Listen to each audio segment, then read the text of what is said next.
Good morning, everyone, and welcome to this frigid, freezing, though non-blizzard conditioned morning. My name is Chris Lawrence. I serve as president of the Manitoba Heavy Construction Association, and I'd like to take this very brief moment to thank each and every one of you for joining us this morning as we welcome Diane Gray, President and CEO of Centerport Canada, as our guest speaker on this MHCA-hosted Breakfast with Leaders. To begin, the MHCA acknowledges that it is located on Treaty 1 territory and the homeland of the Métis Nation. The presentation this morning, as you know, is via webinar, so only the presenter or presenters will be visible to you on your screen. If you have a question for our presenter, there is an question icon that you can use, and we'll try to deal with as many questions as we can. In addition, feel free to use the chat so that we have a sense of what you're thinking and some of the questions that may be preempted through using the chat function. I would also like to confirm that the presentation that Diane will make will be distributed to each of our attendees electronically in a PDF format. As you may know, the Manitoba Heavy Construction Association is the voice of the heavy construction industry in Manitoba. We also host the offices of the Western Canada Road Builders and Heavy Construction Association, and we have been involved and continue to be involved with the Canadian Construction Association, which is the voice of all of the construction industry in this country. And while on that topic, I'm pleased to say that our board chair, Nicole Chabot, who I will introduce in a few moments, serves on the board of directors of the Canadian Construction Association. Our industry employs in this province roughly 15,000 people directly and indirectly.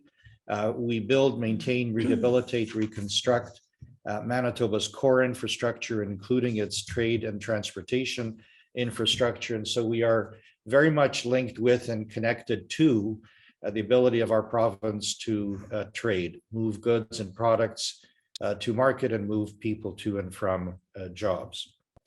I'd like to acknowledge and thank Michael Byrne of Aon Reed Stenhouse, who has generously sponsored this morning's event. Sponsorships are, of course, critical to the ability of associations like ours to host events like this.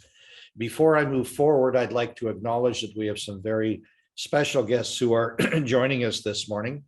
Ted Falk, PC MP Provencher, the Honorable Doyle Pivnik, Minister of Transportation and Infrastructure. Minister, I believe this is your first public function and attendance, and so we're very grateful that you found the time to join us.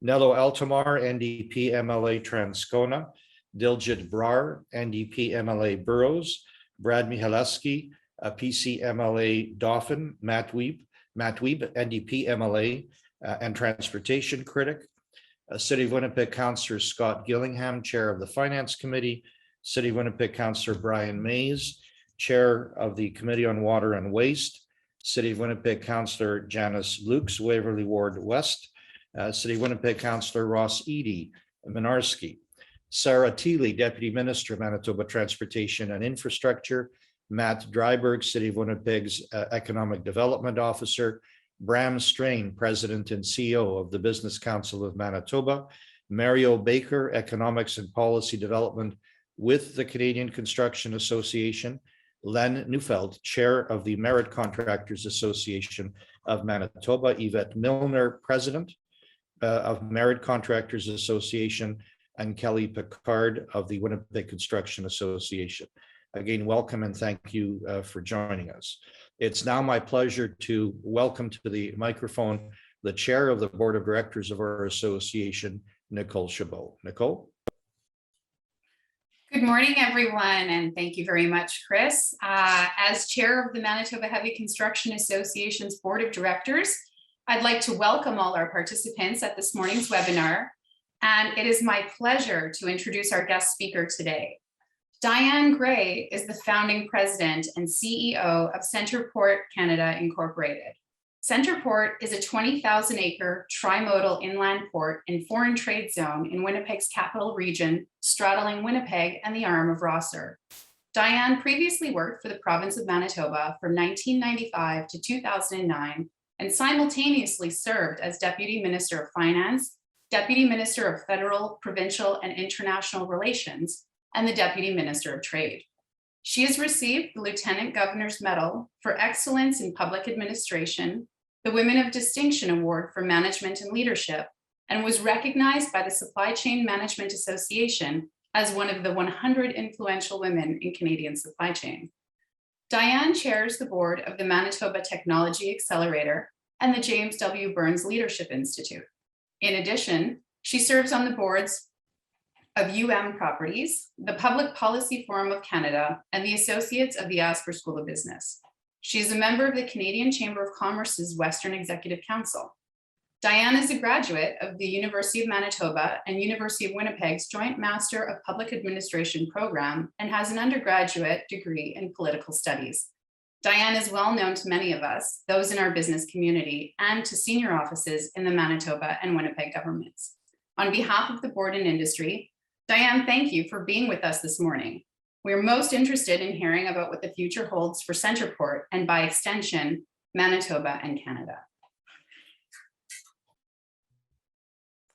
Thank you very much for that introduction, Nicole, and good morning to everyone. I appreciate the opportunity to give you a bit of an update and overview of Centerport. As Nicole mentioned, Centerport Canada is a large trimodal inland port project that we're building right here in our province. And at 20,000 acres, it is considered North America's largest. Next slide, please. We're having a slight technical difficulty, so I'm just going to keep rolling with it.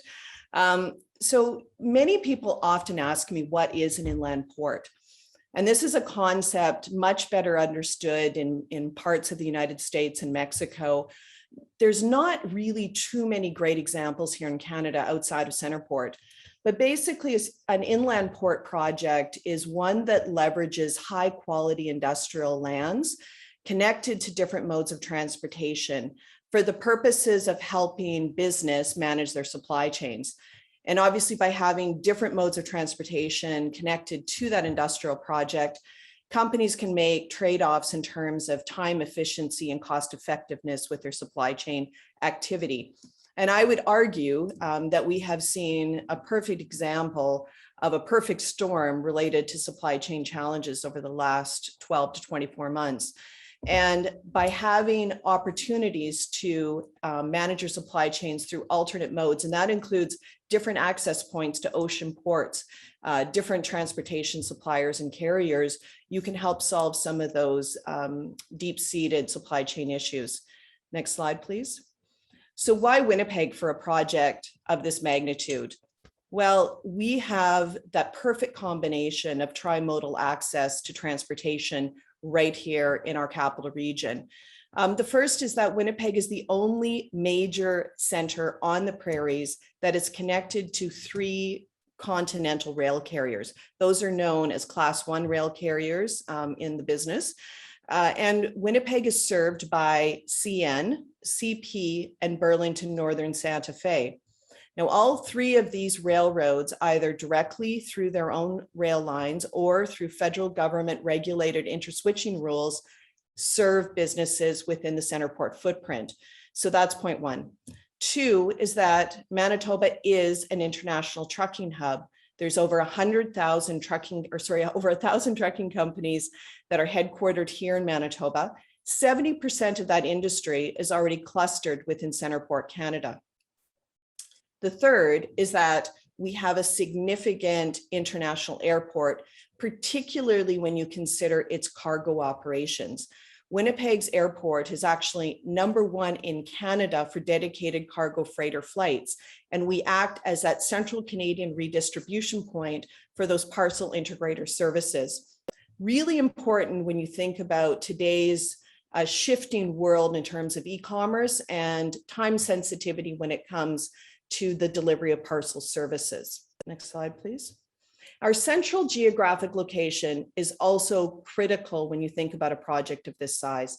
Now, I personally love this map. Chris and I were talking about it prior to this presentation because it shows our location representative within the whole continent.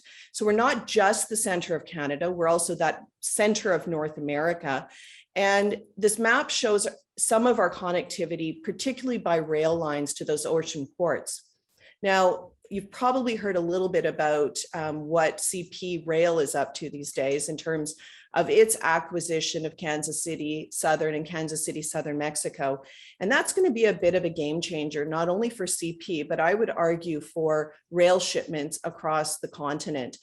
That rail line will be single carrier served and come right up into Winnipeg. And as you're going to see on a map in a few minutes, that main east-west CP line across Canada runs right through Centerport and is connected to the upcoming Centerport Canada Rail Park. Next slide, please.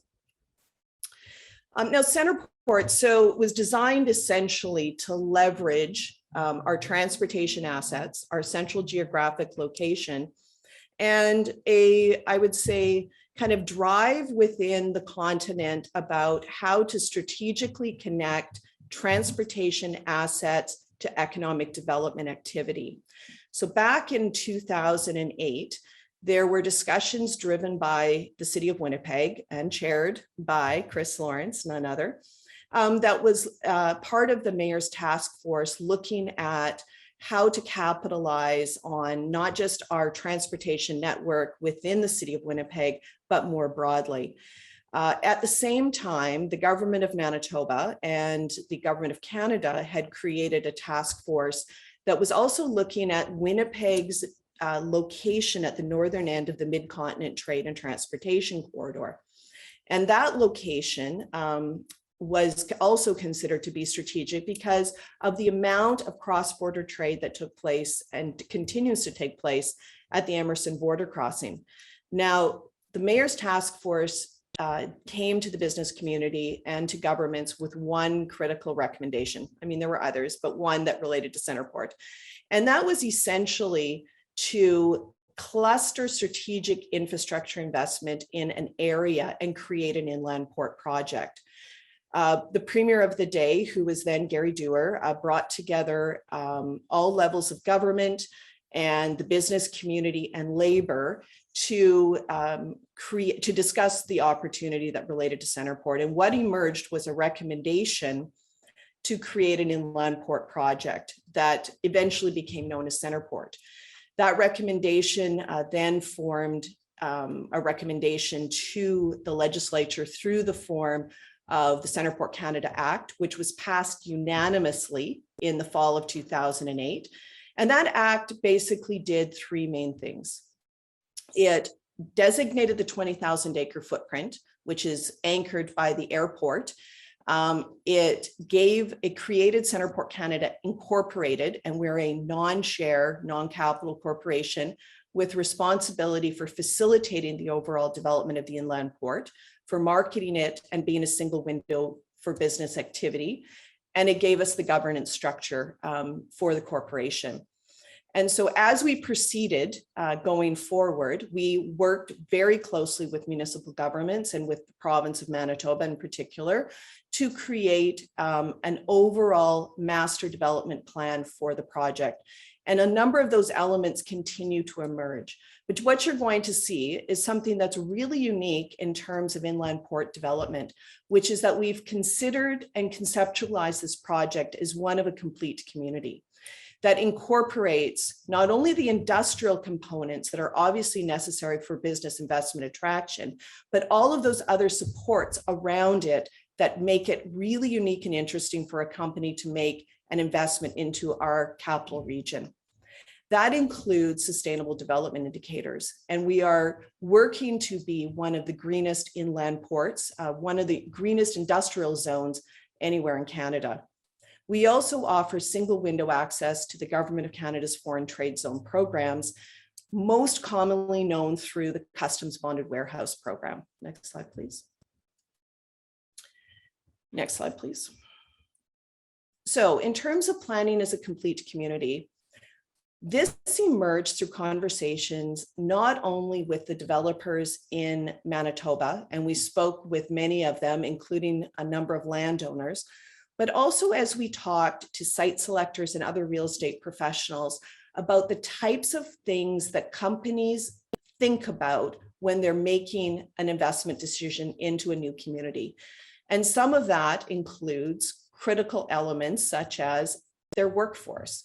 So once you have lined up the types of communities that make sense for your business, and they've got those transportation assets, they've got competitive business costs, companies start to think about their workforce, their skilled labor. And so we have incorporated within Centerport a 500-acre residential community that will bring about 8,000 new employees or residents to the footprint, making for incredible easy on-site access for companies to be able to draw from that labor base.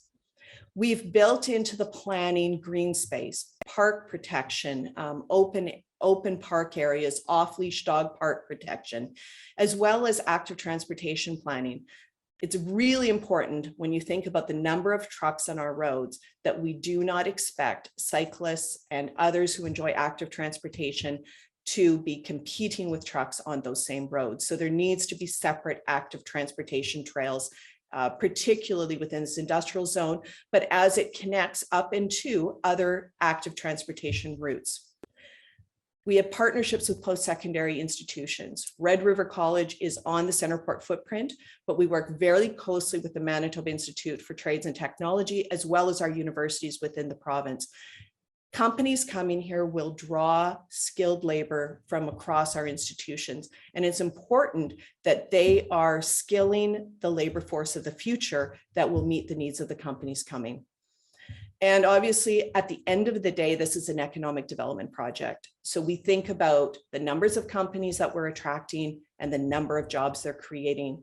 And there's been now attracted to the footprint over 100 new companies that are in various stages of development. Next slide, please. So this map is our development and land use map. And just to help you situate this within the capital region framework, you can see in the southeast corner, the international airport and the federal campus that it sits upon.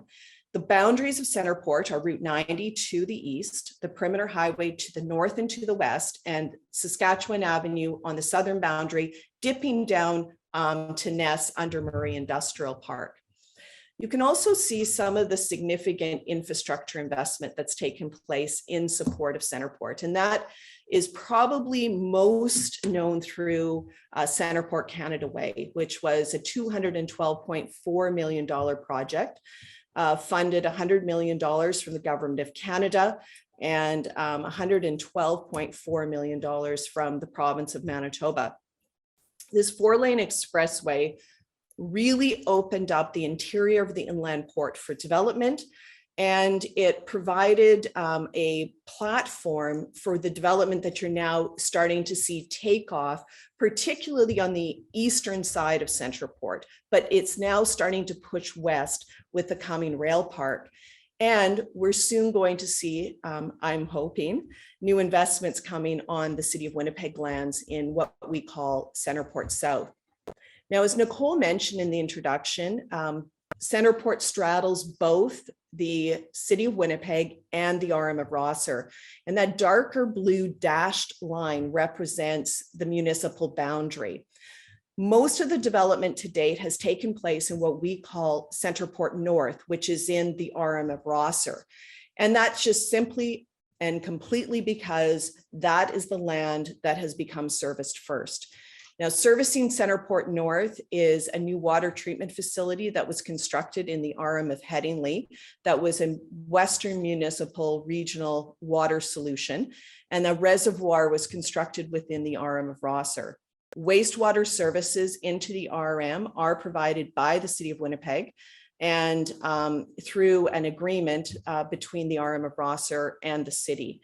Those same wastewater services will eventually be extended down into Centerport South and bringing those lands into development. The areas that are in darker blue on the map represent industrial developments that have either been completed, including a number of parks that have built out, or are projects that are currently in various stages of development and planning. The area that is in darker green represents the new residential project, which you will see backs immediately onto the existing residential communities within the city of Winnipeg, providing what I would argue is one of the largest infill development opportunities that the city of Winnipeg has to bring on a new residential community using existing municipal services that are immediately south of Saskatchewan Avenue.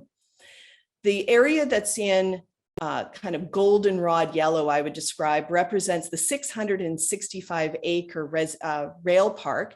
And I'm going to tell you about that in a bit more detail in a minute. But you can see that it's immediately south of the CP Main East-West line, and it has access on both the eastern side from Centerport Canada Way and the Western Perimeter Highway. Next slide, please. There's been a number of major infrastructure investments into Centerport. I talked about Centerport Canada Way and the water treatment facility.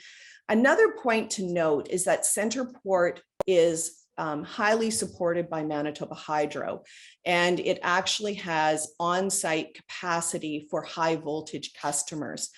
So what you're going to see there is a number of projects that align with food processing, agribusiness upscaling, Merit Functional Foods, for example, O Foods for Patterson, and others are leveraging the ability to access that green, renewable, low-cost energy that is part of the investment attraction opportunities to our community. Next slide, please. Another opportunity within Centerport that is very appealing to the developers and the companies that come there is a process that we help to facilitate with the province of Manitoba and the RM of Rosser, and that's called the Inland Port Special Planning Area. So all of Centerport North falls within this unique zone. And what it allows for is concurrent approvals of subdivision and rezoning applications. Largely, that can happen within about 3 months, and that includes going through a public process. Now, all of this is possible because the entire Centerport North area has a form of form-based zoning. It has a dedicated Centerport planner that makes referrals to a special committee that is representative of the RM of Rosser, the province of Manitoba, the Winnipeg Airports Authority, the city of Winnipeg, and Centerport Canada. That committee then makes recommendations to the Minister of Municipal Affairs at the province of Manitoba, and that's the formal approval process. Now, what makes this unique is that not only is it fast-tracked, but it's very transparent and accountable. The fees and the costs to developers or the companies that locate there are all known in advance and upfront. And so that provides not just time certainty to business, but also to cost and planning certainty. And this has been an absolute winner to the companies and the developers that are currently working within Centerport North. Next slide, please. Sustainable development underpins a lot of our thinking within Centerport, and all of Centerport North, as part of that special planning area, the companies and the projects that come there must complete sustainable development measures. And there is a mechanism for doing so through that process. And so each type of sustainable development measure has points associated with it, and every new project must achieve 5 sustainable development points. And so there's a number of ways that companies can achieve that through the energy efficiency of their building, to their connectivity to active transportation, to their use of rail as a lower GHG emitting form of transportation. There's a variety of ways. We do not prescribe to them how they must do it, just that they must do it. And this has been extremely well received by the companies that locate there. We've had 0 concerns raised about it. And it allows companies, as part of their corporate social responsibility, to be able to promote those initiatives. Next slide, please. In the last number of years with full servicing, there's been a number of developers that have brought new industrial parks to the marketplace. There's been 6 in total, including 3 phases of Brookport Business Park. And we're starting to see, through applications of subdivision and rezoning, the preparation for a number of new parks into the area. Part of the good news story of Centerport is that fully serviced land is largely selling out before it even hits the market. There is high demand for industrial, large-scale industrial space within our marketplace. And so the developers are essentially bringing product to market that is being absorbed within weeks, if not months. And so it's a good problem to have, that we don't have a lot of inventory, but we do have a number of developers that are bringing new projects to market. Next slide, please. Just a few of the quick construction highlights of the last year. The National Research Council's new advanced manufacturing facility has been largely complete, and we expect that to open in the coming months. The Royal Aviation Museum on the airport campus is now complete, and we also expect it to be opening in the next few months. Merit Functional Foods built the world's first canola protein processing facility and a pea processing facility at Centerport, producing a water-soluble protein that is sold to Nestle Corporation for protein beverages. Patterson Global Foods has built O Foods, which is an oat processing facility, a $94 million project. 4 Tracks, currently in construction, is its new North American headquarters, right adjacent to the coming Centerport Canada Rail Park. And Whiteland Developers built 100,000 square foot build to suit for long-term lease for Nutrien, a Saskatchewan-based corporation. Next slide, please. One of the projects we're very excited about is the coming Centerport Canada Rail Park. And I talked a little bit about this project previously, strategically located within the footprint. But what makes it unique as a project is that it allows companies who manage part of their supply chain by rail to co-locate and to have efficiencies through the sharing of that rail infrastructure, along with an on-site switcher. So the expectation is that there will be rail cars dropped off, they're switched on site directly to the companies. And companies like this model because they're able to get rail-served space that they cannot find anywhere else within the capital region. The rail company likes this model because it creates an economy of scale by having all of those companies co-located together. And so we hope the expectation is that this project is going to start construction later this summer. There is a developer that is attached to this project that was selected through a public RFP that was released and issued back in mid-2018. The pandemic did slow things down a little bit for us because the developer is out of province, but the expectation is that construction will start in the very near future. Next slide, please. And this just actually gives you a representative picture of those 665 acres of land relative to the footprint within Centerport, and some of the benefits of that particular project. Next slide, please. We're also super excited, and this is part of what's coming next for Centerport, is to initiate development within Centerport South. It's 1,800 acres of developable space in total.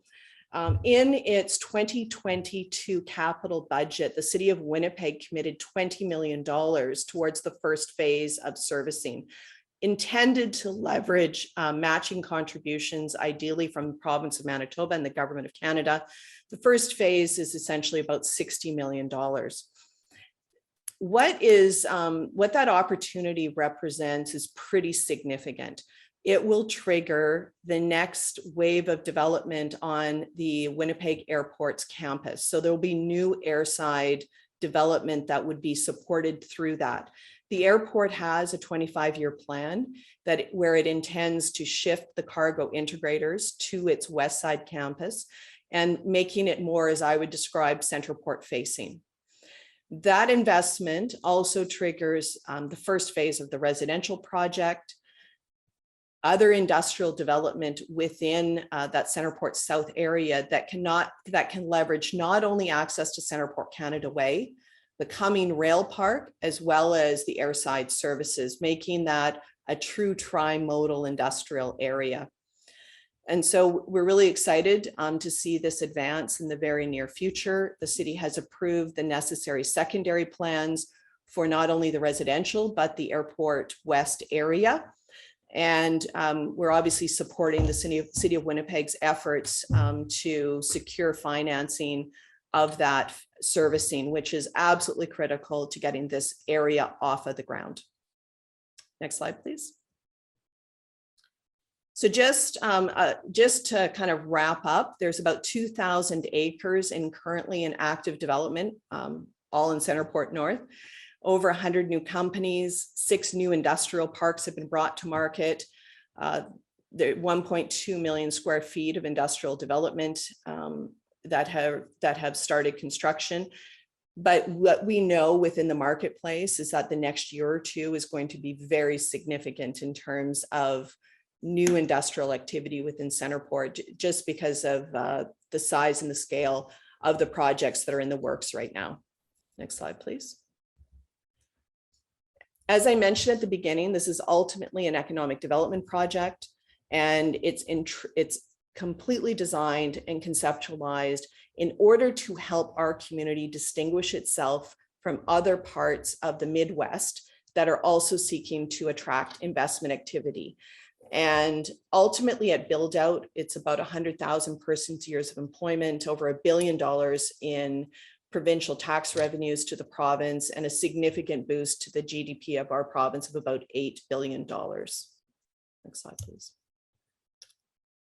So what's happening in the marketplace is significant. And, Martin McGarry, who's the CEO of Cushman Wakefield Stevenson, he was prepared to actually say he doesn't believe that he's ever seen something like the amount of industrial activity, that investment that's happening at Centerport right now in the history of our province. But he could only find records for the last 50 years. So I had him tame it down a little bit, but it is quite remarkable. And if you haven't driven in the Centerport area lately or ever, I encourage you to do so. Although I do encourage you to do it on a Sunday, ideally, because what you're going to find is a lot of truck movements out there, and you want to be safe. But check it out, because I think what we're realizing now is the implementation of the vision that the business community and governments had back in 2008 that leverages those transportation assets, our central geographic location, and our can-do attitude that we have here in our province, basically to get stuff done. And it's exciting to see where this is going to go over the next 5 to 10 years. So thank you very much. Diane, that was a fascinating overview of not just the history of Centerport Canada, but as well the prospects for investment and contribution to not just periodic growth, but sustained growth in Manitoba, harnessing the geographic and locational advantage that Centerport Canada has in the context of the role that Manitoba and Centerport Canada can and will continue to grow playing in regional, continental, and global trade. What's interesting is that it was a twinkle in the eye of the 07-08 report, and it's generated massive investment since its founding in 2009. The other interesting thing is that from a political perspective, it has gone through 2 mayors, Cates and Bowman, each supportive, 4 premiers, Dewar, Selinger, Pallister, and now Premier Stephenson, and 2 prime ministers, Harper and Trudeau. And each of those administrations have, in their own way, shape, or form, contributed to the ability of the realization of the proposition for which Centerport Canada stands. One of the investments that I want to ask you about specifically is the emerging concept of a Western Canada Trade Gateway and Corridor Initiative, which recognizes that we need to strategically understand the integration of the 4 modes of transportation to allow a seamless interface to provide for climate resiliency, to enable Western Canada to even play a greater role in accessing the movement of goods and products between Canada and the Asia Pacific market. So I wonder if you could just speak to the merits of that kind of sustained long-term strategic focus investment by federal provincial governments joined by private sector investment. Well, terrific question, Chris. Thank you very much for that. So I have had the opportunity, having just formally sat on the board of the Canada West Foundation, and the Canada West Foundation has done work with the Western Canadian road builders, with Manitoba Heavy Construction, the Canadian Construction Association, and others, Business Council Manitoba, around this very concept, which is we saw through the benefits of sustained gateway and corridor funding historically, new opportunities and new and improved, enhanced infrastructure between Manitoba and British Columbia, as well as South. So historically, there has been federal provincial investment in those gateways and corridors. There's been I will say a gap in that funding over the last little while. The funding is perhaps not quite used as strategically for integrated projects as it could have been. And one of the things that the Canada West Foundation identified is that a lot of the infrastructure funding over the last few years, over the last maybe decade, has gone to what they call shovel-ready projects. And that has been to the detriment of perhaps more critical strategic infrastructure investments that have not been capitalized on because they weren't shovel ready. And their suggestion is that there needs to be a shift in thinking from shovel ready to shovel worthy. And I really love that terminology, because the principle behind shovel worthy is that there's collaboration, partnership, and identification of the necessary projects that should attract strategic infrastructure investment, because they have a business case, they have an ROI attached to them. And obviously, for a country like Canada and a region like Western Canada, a lot of that ROI is around our ability to trade with other nations. So I think there's definitely an opportunity to do things in a more considered way. It's been done in the past. It could be done even better in the future. And I would argue, like you would, that there's never been a better time, based upon what has happened over the last couple of years in terms of some of the supply chain challenges, for a bit of a rethink. And whether that is connectivity to other markets in the Asia Pacific Rim, or it's connectivity even within our continent, in terms of perhaps shortening some of those supply chains, moving to ally shoring, or instead of near or onshoring. You know, that there's a lot of rethink happening, but the infrastructure also has to follow. You referenced Centerport Canada Way, a 212 plus minus investment made by the federal government, which leveraged other investment, and the impacts that it has generated in terms of investment interest and investment ability. There's a connection that is still required as part of long-term strategic, and to use your term, shovel-worthy project that I wonder if you could just highlight the importance of, and that's the extension of Chief Peguis Trail. How important is that to the movement of goods and products within this regional market? How important is it to assisting a higher profile for Manitoba trade? How important is it for the vision and the proposition of Centerport Canada? There's a lot to unpack there. Well, I'm going to start by saying that Chief Peguis, as part of the Inner Ring Road system for the city of Winnipeg, and completing Chief Peguis, I think is a fairly critical project. I mean, the city itself has identified it on its top 30 infrastructure projects. I obviously would love to see that one, rise up to the top. So what completing that Inner Ring Road does, and particularly Chief Peguis for Centerport, is a few things. One is that the planning, at least for Chief Peguis to come in and actually connect to Centerport Canada Way, has been anticipated. So there is a connectivity immediately to Centerport.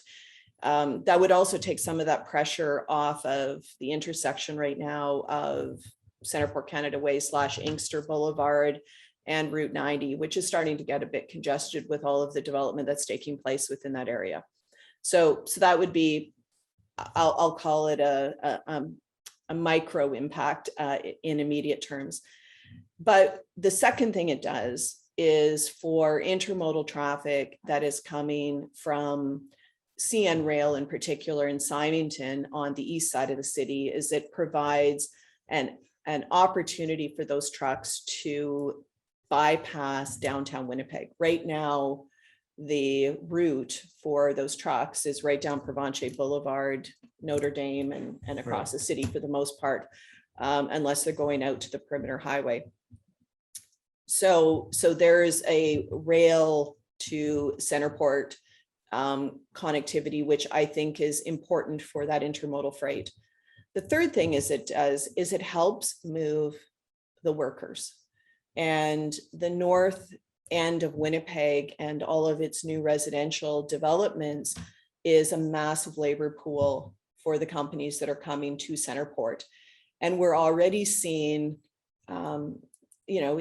people will always try to find the fastest route to their point of business, even if it's not always the safest route to their point of business. And we're seeing a bit of that take place through some of the gravel roads and other things coming out of the north end of Winnipeg onto Route 90. And so it would provide a fast-tracked way for all of those workers basically to get to the new companies that are coming within Centerport. So that is another avenue that I would say needs to be factored in when you're looking at the ROI.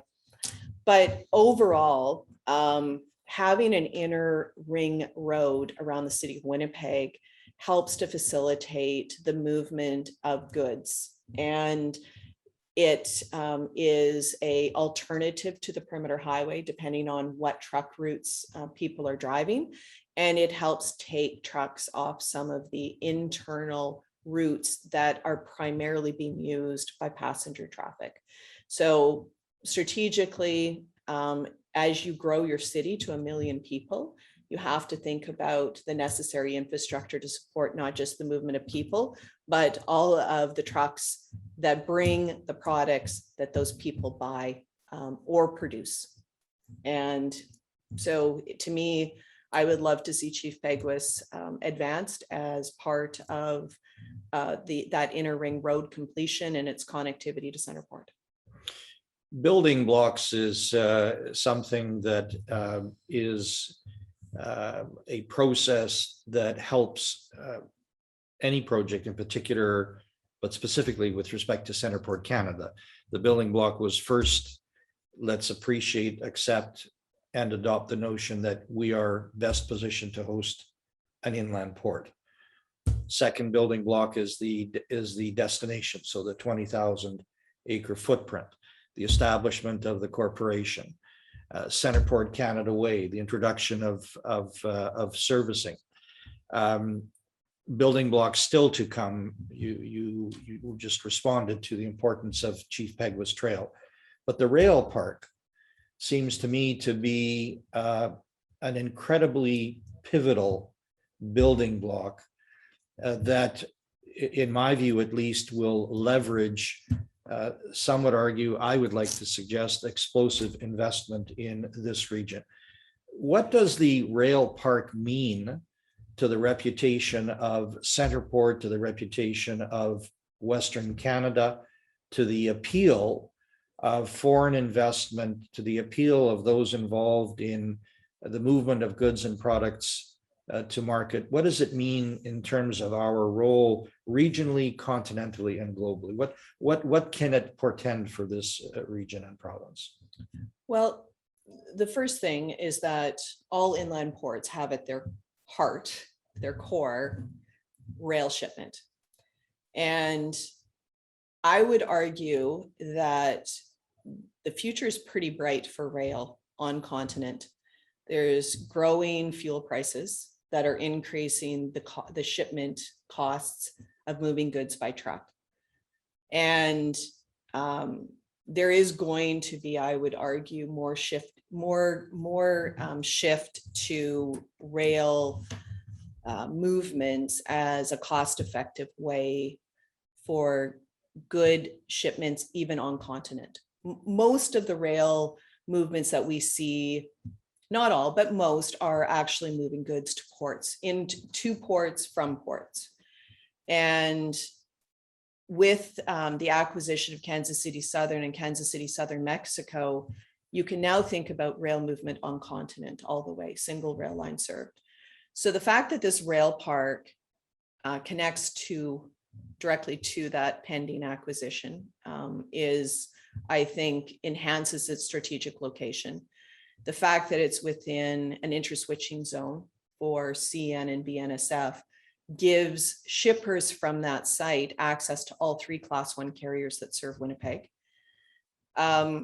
It is, but even more important than, I would just say, that the fact that it actually turns our project from a series of industrial developments into a true inland port is that the project is different than what you find in any other market in Canada. There's intermodal yards that have industrial development kind of in the general area, but those industrial facilities still have to have those containers trucked to their site. So there's still truck movements involved. By having spur lines directly to a facility, it basically reduces what the industry would call dray costs. So it cuts their overall shipping costs. So that's also important because, a chemical company or a manufacturing company or an agribusiness company, unless they're producing unit train of activity these days, railroads are not interested in serving them. They're in the business of building and moving long trains. That's where their efficiencies come from, and that's where their revenue comes from. They're not interested that much anymore in what they call the onesie and twosie business. Even if that onesie and twosie is 30s and 40s, it's not a unit train. And so by co-locating companies that ship by rail together, you create that economy of scale and an efficiency for the railroad for dropping off cars. They also don't have to switch the cars on site. That can be done by a local operator. So you give a segment of the industrial world an opportunity that they can't easily find anywhere else. So what does that mean in terms of placemaking? Well, first of all, an investment of this size and scale is placemaking on its own. Like, this is hundreds of millions of dollars of private investment that's going to come into our community, just in terms of the infrastructure costs to get it built. So that's exciting. But offering large scale tracts of land for companies that are building sizable operations, each one of those projects could generate hundreds, if not thousands of jobs. And so that's a unique opportunity that you also can't currently find easily within the capital region. And then I would say third is it really showcases the importance of what we have been doing here as a whole community in terms of leveraging those assets you talked about, of putting the necessary infrastructure in place, layering on the fast track land development approvals, making it as easy as possible, as seamless as possible for business to actually do business. And all of these elements come together in terms of a placemaking strategy for why Manitoba, why Western Canada, and why Canada. Are you seeing an emerging reputation, a growing respect for an understanding of the proposition, an understanding of the role that Centerport plays with site selectors? Are you seeing that with those who are key large institutional players in the business of trade? Is there an emerging reputation that gives you a sense of pride that this is what Centerport has to date been able to achieve, and so much more that is still in front of it? Absolutely. I mean, so right from the types of investors we're seeing in the market, like we're seeing institutional money now, pension fund money, others that are buying land, and we're seeing building on spec. Winnipeg hasn't had any industrial spec for decades, long time. We're seeing lots of that in the marketplace now. The industrial real estate world, just generally, now when they talk about industrial development in Canada, they are talking about Winnipeg and they're talking about Centerport. So that's the real estate side. So we are getting noticed for what's happening here as a community. So that's exciting. But I think coming out of the pandemic, nothing's other than the rail part being slowed down a bit, but the rest of the industrial development continued apace. In fact, nothing slowed down. And that, I think, really started to change the way people talked about or thought about Centerport. In addition, I think 2 years from now, it's going to be a game changer again. We're going to look back over these past 2 years, and our reputation is going to continue to be enhanced. And that is because I would say here, people are getting it. You work with folks at the province, they get it. You talk to the government of Canada, they get it. Talk to the city of Winnipeg, they get it. RM of Rosser, they get it. And we're coming into our own. I think that would be a good way to put it. Well, I see that it's approaching 9 o'clock. So I think we're going to have to wrap it up. I've tried to embed from some of the comments in the chat line, some of the questions. I think it's obvious, and it should be obvious to anyone who has listened to Diane speak, not only today, but since her appointment as the founding president and CEO of Centerport Canada back in 2009, that you live, breathe, and champion the Centerport Canada proposition. And that your leadership and stewardship of Centerport Canada has been critically fundamental to everything that we have seen to date, and what we have yet to see and have materialized on the Centerport footprint. So as a Manitoban, I want to thank you. And I also want to thank you on behalf of Manitoba Heavy Construction for agreeing to find time not only to prepare the presentation, but to come this morning and share the history and the future of Centerport, share your championing appetite for its success, and by extension, the success of our province and our country. All of that, I think, means a lot to Manitobans. So thank you very much.